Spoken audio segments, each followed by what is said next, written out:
Shalom adik-adik, senang bertemu kembali dengan kalian bersama Kak Masta dari GKPS Sambu Baru.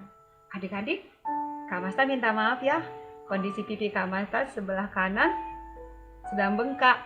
Kak Masta sedang sakit gigi.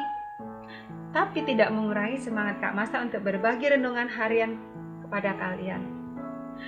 Adik-adik, judul renungan kita hari ini adalah pergi ke dokter.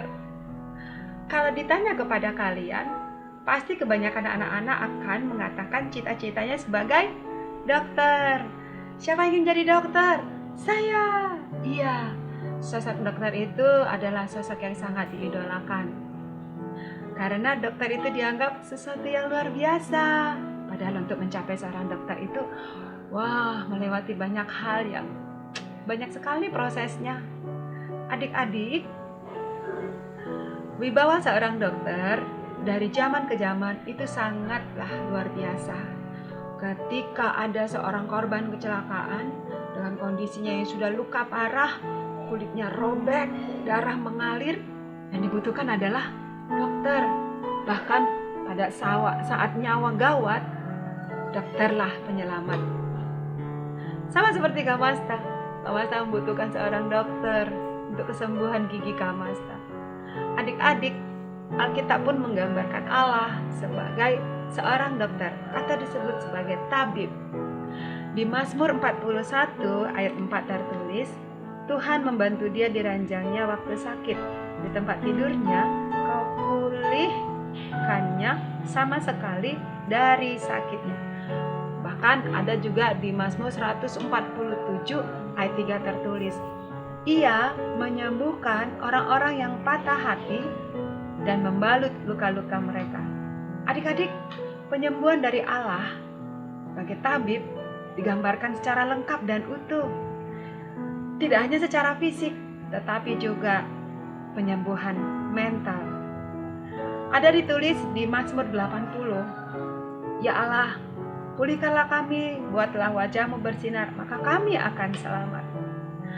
Pekerjaan seorang dokter memang bukan hanya mencegah dan menyembuhkan penyakit, juga memulihkan kondisi mental pasien ketika penyakit itu tidak bisa disembuhkan.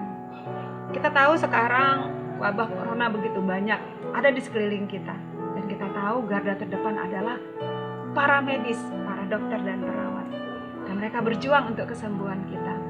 Mereka bukan hanya menyembuhkan secara fisik, tapi juga secara mental untuk menyemangati setiap pasien. Itulah fungsi seorang dokter, dan juga untuk memberikan semangat kepada pasiennya ketika pasien itu mengidap penyakit yang tidak bisa disembuhkan.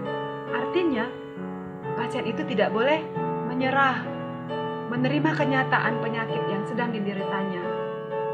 Dalam arti, dia juga harus bisa menjalani kehidupannya penuh dengan ucapan syukur.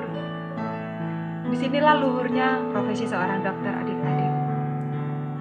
Baik ketika penyakit itu bisa disembuhkan ataupun tidak bisa disembuhkan, wibawa seorang dokter untuk menolong pasiennya, untuk menghargai kehidupan, hidup yang berharga yang harus kita syukuri.